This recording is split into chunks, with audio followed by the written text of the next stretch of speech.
تو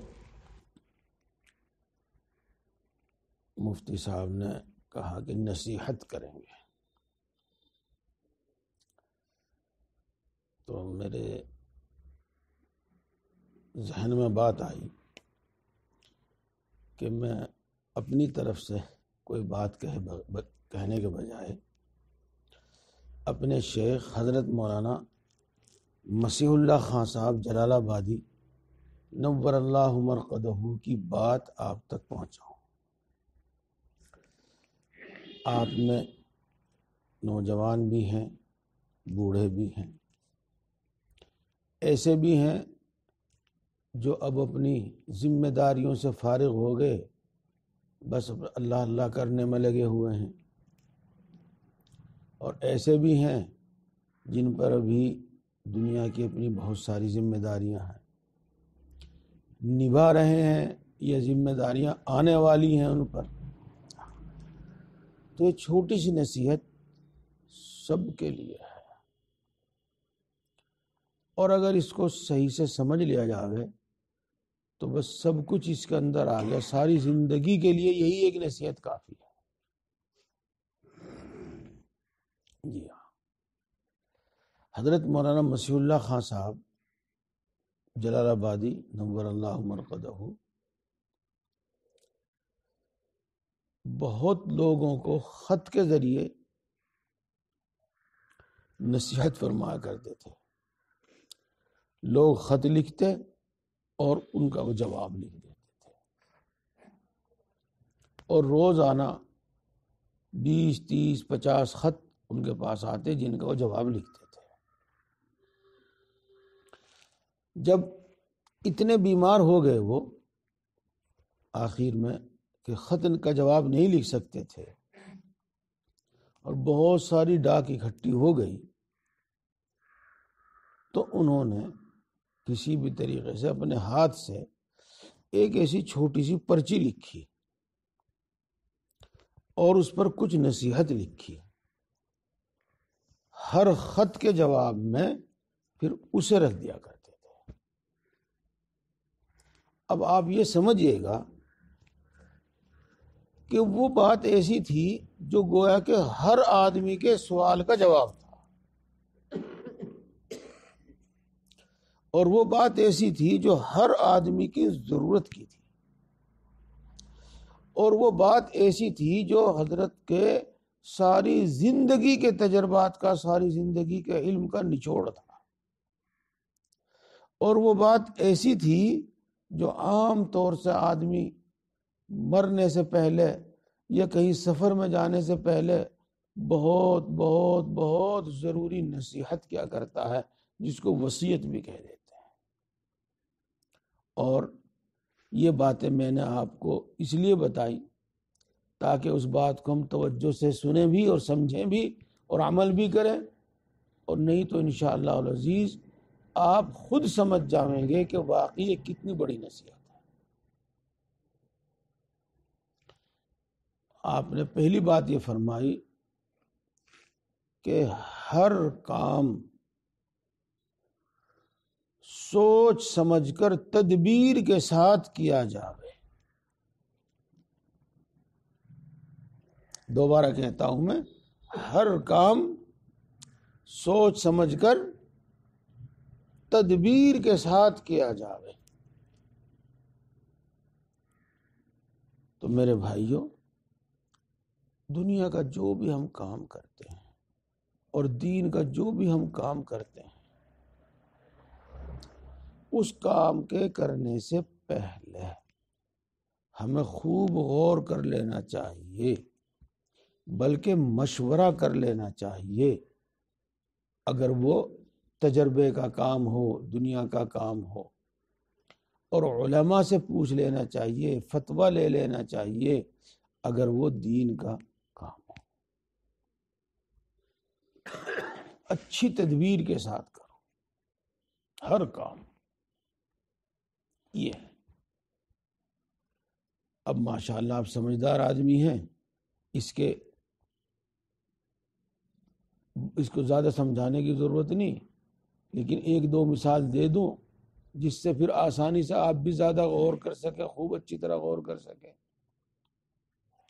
مثال کے طور پر ایک شخص دکاندار ہے، تاجر ہے، تو وہ اپنا سامان لاپرواہی سے نہ بیچے اور گاہک کے ساتھ بے رخی نہ برتے، اور یوں نہ کہے کہ جو مقدر میں ہوگا تو مل ہی جائے گا۔ یہ اس نے غلط بات جوڑ دی ہے، اور موقع کو سمجھانی، وہ تعلیم کو، دین کی تعلیم کو سمجھانی، وہ گاہک کے ساتھ خوش اخلاقی کے ساتھ، نرمی کے ساتھ، نرم الفاظ کے ساتھ بات کرے، اس کے ساتھ ساتھ گاہک کا اکرام کرے جی، اور اپنی چیز کا فائدہ بتاوے، جھوٹا بالکل نہ بتاوے، لیکن اس کا جو فائدہ ہے، اس کی جو خوبی ہے وہ بتاوے، اور بتاتا رہے۔ حضرت تو یوں فرمایا کرتے تھے ایک دوسرے موقع پہ کہ جب تک یہ امید ہو کہ یہ لے گا، اس وقت تک آپ جتنی بھی بات کریں گے، اگر اس میں کوئی گناہ کی بات نہ کریں تو اتنی لمبی بات کرنے میں کوئی حرج نہیں ہے۔ دیکھو دوستو، یہ ہے وہ اچھی تدبیر اور تدبیر حسن۔ تدبیر حسن، اور ایک چھوٹی سی بات دی کہی میں نے، اور آپ خود سمجھ جاویں گے کہ کیا تدبیر حسن میں، اچھی تدبیر میں کیا کیا چیزیں داخل ہوتی ہیں۔ یہ مثال کے طور پر کہی میں، اسی طریقے سے ماں باپ کے ذمے، بڑے بھائی کے ذمے، استاد کے ذمے بچوں کو نصیحت کرنا ہوتا ہے، نصیحت کرنا ہوتا ہے۔ گھر کے جو افراد ہیں ان کی دینی ذمہ داری ہوتی ہے اس کے ذمہ۔ حدیث پاک میں آتا ہے کلکم راعٍ وکلکم مسئولون عن رعیتہ۔ چلو تو دیکھو، بار بار غور کرنا چاہیے کہ میں کس طرح اس کو نصیحت کروں کہ میری نصیحت اس کو فائدہ دے، میں کس طرح اس کو سمجھاؤں کہ میرا سمجھانا اس کو فائدہ دے۔ یہ ہے وہ تدبیر حسن، تدبیر حسن۔ اور اس سے آگے پھر معلومات کرنی چاہیے کہ بھئی اچھی تدبیر میں کیا کیا چیز داخل ہے۔ ایک طالب علم ہے، پڑھتا ہے، مدرسے میں پڑھتا ہے، اسکول میں پڑھتا ہے، کالج میں پڑھتا ہے، تو اپنے ساتھیوں کے ساتھ اچھے اخلاق کے ساتھ پیش آنا، استاد کے ساتھ احترام کے ساتھ پیش آنا، اور اپنے کام میں محنت کرنا، یہ سب اچھی تدبیر میں آ گیا۔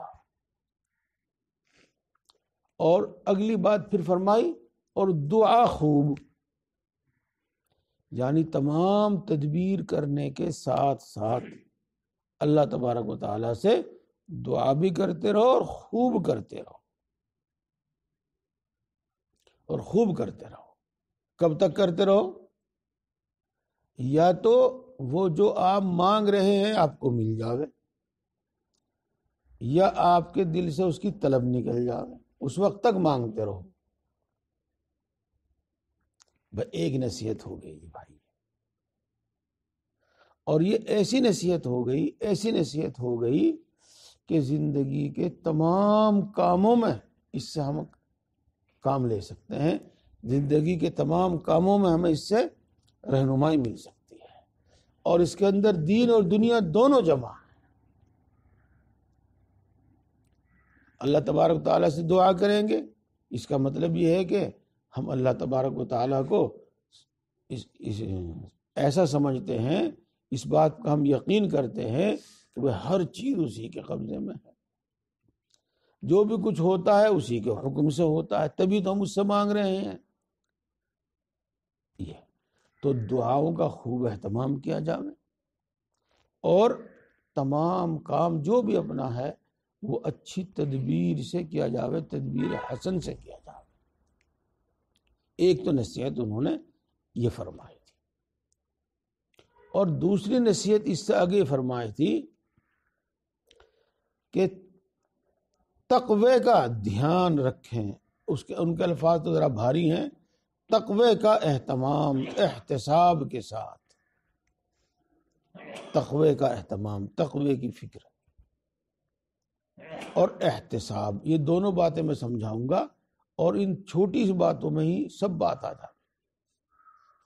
تقوی کا مطلب یہ ہوتا ہے بھائیو کہ اللہ رب العزت نے ہمیں کس کام کے کرنے کا حکم دیا ہے، جس کام کے کرنے کا ہمیں حکم دیا ہے ہم اس کو کریں، اور اس طرح کریں جس طرح کرنے کا حکم دیا ہے۔ دو باتیں آ گئی، ایک تو یہ کہ جس کام کے کرنے کا حکم دیا ہے اس کو کریں، اور دوسری بات اس طرح کریں جس طرح کرنے کا حکم دیا ہے، اور جس کام کے کرنے سے روکا ہے اس سے رک جاؤ۔ یہ فکر جو میں اس وقت آپ کے سامنے پیش کر رہا ہوں، اگر یہ فکر ہمارے دامنگیر ہو جاوے، یہ فکر ہمارے دل میں بیٹھ جاوے، تو پھر ہمیں خود اتنی طلب ہوگی کہ ہر چیز کے بارے میں ہم پوچھیں گے کہ اس میں اچھی تدبیر کیا ہے، کس طرح ہمیں کرنا چاہیے، اور ہر چیز ہم بار بار پوچھیں گے کہ کس چیز کا ہمیں اللہ نے حکم دیا ہے۔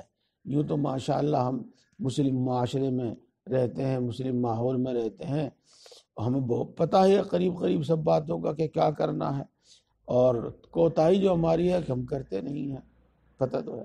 ہاں اس میں بہت کمی ہے کہ کس طرح کرنا چاہیے۔ اگر یہ فکر دامنگیر ہو جاوے تو ہم خود سوال کریں گے، خود پوچھیں گے کہ اس کام کے صحیح کرنے کا طریقہ کیا ہے۔ تو ہم ماشاءاللہ نماز پڑھ رہے ہیں، تسبیحات پڑھ رہے ہیں، قرآن پاک پڑھ رہے ہیں، ذکر میں بھی لگے ہوئے ہیں، اور بھی جو دین کا جو کام کرتے ہیں، اور بھی جو اللہ کی اطاعت و عبادت کرتے ہیں، اس میں ہمیں اس بات کا بھی فکر کر لیں کہ اس کا مستحب طریقہ کیا ہے، سنت طریقہ کیا ہے، تاکہ وہ عبادت ایسی قابل قبول ہو اللہ کے یہاں کہ فوراً وہ قبول ہو، اللہ نے اس پر جو وعدہ کیا ہے، اللہ نے اس پر جو انعام رکھا ہے، وہ وعدہ ہمیں پورا ہو اور وہ انعام ہم کو ملے۔ اور دوستو دوسرا حصہ اس کا یہ ہے کہ جن کاموں سے منع کیا ہے ان سے رک جائیں۔ تو جس کو ہم گناہ کہتے ہیں، گناہ اور نافرمانی، گناہ، اس سے بچ جائیں، اس سے بچ جائیں۔ دوستو یہ باتیں بھی اکثر و بیشتر ہم کو معلوم ہے کہ کیا کیا چیزیں گناہ ہیں۔ پھر آپ یہ 1 منٹ کا مدرسہ سنتے ہیں تو روزانہ ایک گناہ سامنے آ جاتا ہے آپ کے کہ یہ چیز گناہ ہے، یہ چیز گناہ ہے۔ تو اب 3 باتیں ہو گئی، کیا کرنا ہے، کس طرح کرنا ہے، اور کیا نہیں کرنا ہے۔ اس کو کہتے ہیں تقوی، اور کہتے ہیں اس کا اہتمام کرو، یعنی اس کی فکر رکھو۔ اور دوستو آپ بہت توجہ سے سن رہے ہیں، ماشاءاللہ میری سب بات آپ بڑے دھیان سے سنتے ہیں، لیکن بعض بات اتنی اہم ہوتی ہے کہ میں اس پر ضرور کہتا ہوں کہ دھیان سے سنیے۔ اور میرے شیخ حضرت مولانا مسیح اللہ خان صاحب نور اللہ مرقدہ اپنی تقریر میں بار بار فرماتے رہتے تھے، جی بار بار فرماتے رہتے تھے یہ بات، اس لیے مجھے بھی اس بات کی عادت ہے۔ اپنے اوپر اتنی محنت کرو، اپنے اوپر اتنی محنت کرو کہ ہم تمام بھلی باتوں کے عادی ہو جائیں، اور اپنی اوپر اتنی محنت کرو، اپنے اوپر محنت کا بتاؤں گا ابھی میں، اپنے اوپر اتنی محنت کرو کہ ہم تمام برائیوں سے، تمام گناہوں سے بچنے لگے، اور اس کے بھی ہم عادی ہو جائیں، بچنے کے ہم عادی ہو جائیں۔ اس کو دوسرے الفاظ میں یوں کہو کہ اتنی محنت اپنے اوپر کرے کہ برائی سے ہمارے دل میں نفرت پیدا ہو جائے، برائی سے ہمارے دل میں نفرت پیدا ہو جائے۔ جی، اور دیکھو یہ تو بات چل رہی ہے، حدیث کے حوالے سے بتا دوں گا، انسان کا ایمان اس وقت کامل ہوتا ہے، مومن کامل جب بنتا ہے کہ جب نیک کام کر کے اس کے دل کو خوشی اور مسرت حاصل ہو، ایسا مطمئن ہو کہ ہاں تو نے اچھا کام کیا ہے، خوشی حاصل ہو، اس کو خوشی حاصل ہو، اور برائی اس کے دل میں کھٹکے، اور برائی کھٹکنے کا مطلب یہی ہے کہ وہ محسوس کرے کہ یہ تو برا ہے، یہ تو غلط ہے، یہ تو مجھے کرنا نہیں چاہیے، اگر میں نے کر لیا ہے تو غلط کیا۔ یہ تو میں پھر کہتا ہوں کہ اپنے اوپر اتنی محنت کرو، اپنے اوپر اتنی محنت کرو کہ اچھائیوں کے، بھلائیوں کے، نیک کاموں کے ہم عادی ہو جائیں، اور اپنے اوپر اتنی محنت کرو، اتنی محنت کرو کہ برائیوں سے بچیں، بلکہ اس سے آگے بڑھ کر برائیوں سے نفرت ہو جائے۔ یہ ہے۔ اب دیکھو دوستو، محنت کیا ہو، کس طرح ہوگی، محنت کس طرح ہوگی؟ ایک جملہ بولا جا رہا ہے، ایک لفظ بولا جا رہا ہے کہ ہم عادی ہو جائیں۔ مثال کے طور پر ہم نے ارادہ کیا کہ بھئی ہم پاؤ پارا روزانہ پڑھیں گے، اور یہ میں نے کہہ دیا ان لوگوں کے لیے جو ناظرہ پڑھے ہوئے ہیں، جن پہ زیادہ روانگی سے نہیں پڑھا جاتا، اور جو روانگی سے پڑھتے ہیں وہ تو ایک پارا تو پڑھنا ہی چاہیے کم سے کم۔ جی ہاں، اب اس پر محنت کیا ہوگی؟ اس پر محنت یہ ہوگی کہ دل چاہے نہ چاہے پڑھو، دل چاہے نہ چاہے پڑھو۔ اگر کسی حد تک عذر بھی ہے، آج نیند کا غلبہ ہو رہا، آج تکان ہو رہی، آج کوئی کام ہے، پھر بھی اس کوشش کرو کہ میں اس تھکان کے باوجود اور اس نیند کے غلبے کے باوجود میں پڑھ لوں اس کو۔ بالکل ہی مجبوری ہو جائے تو پھر بات الگ ہے، مجھے آج جلدی جانا ہے، فلاں کام کرنا ہے، تو مجھے اگر جلدی جانا ہے، جلدی فلاں کام میں لگنا ہے، تو میں ذرا جلدی اٹھ جاؤں۔ یہ ہوتی ہے فکر، اور یہی ہے اپنے اوپر محنت۔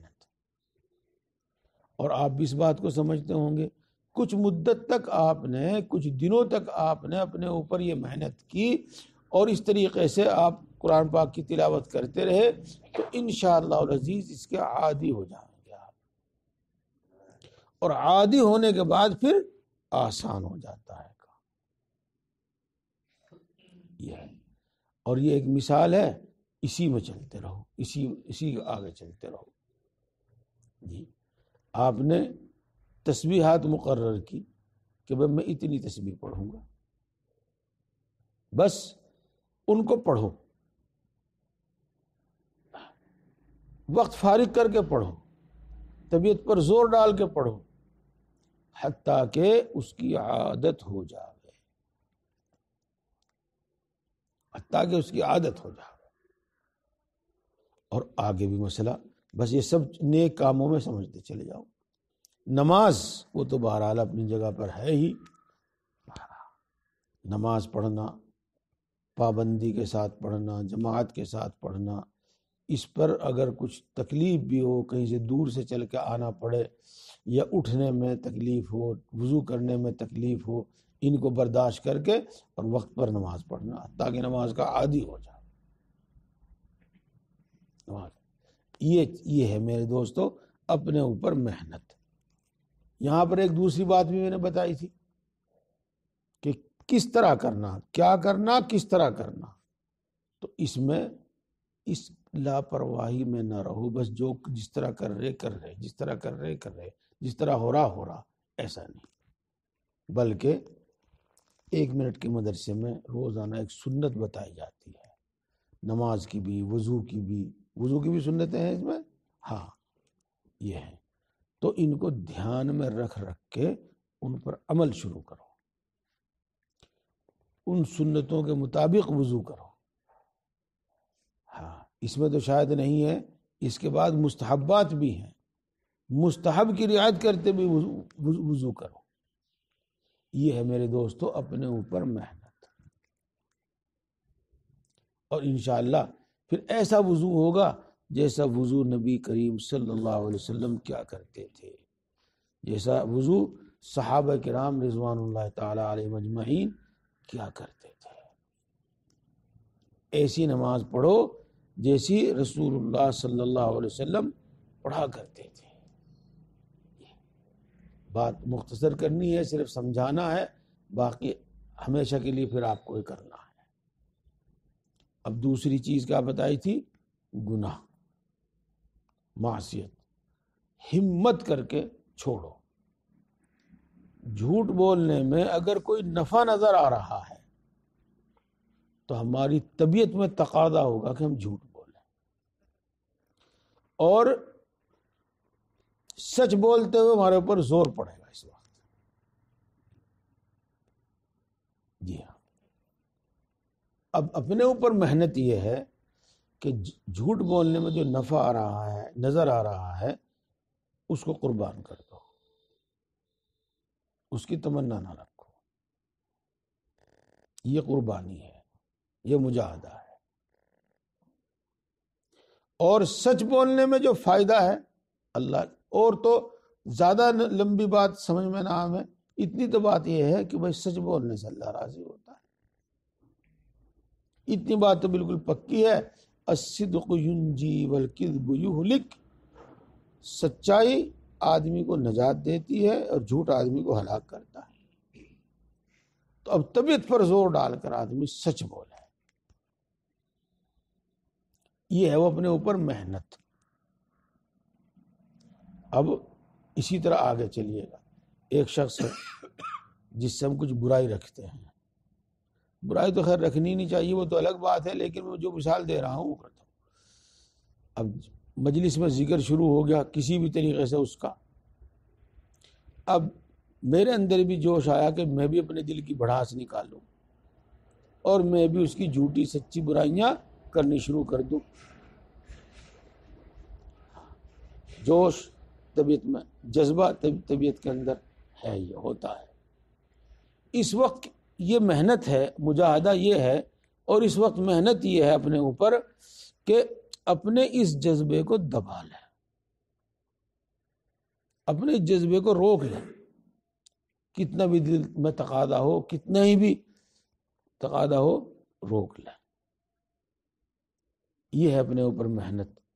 اور اسی طرح سے کرتے کرتے انشاءاللہ العزیز ایک دن وہ درجہ وہاں پہنچ جائیں گے آپ، اس درجے پر پہنچ جائیں گے آپ کہ جھوٹ سے نفرت ہونے لگے گی، غیبت سے، دوسروں کو رسوا کرنے سے نفرت ہونے لگے گی.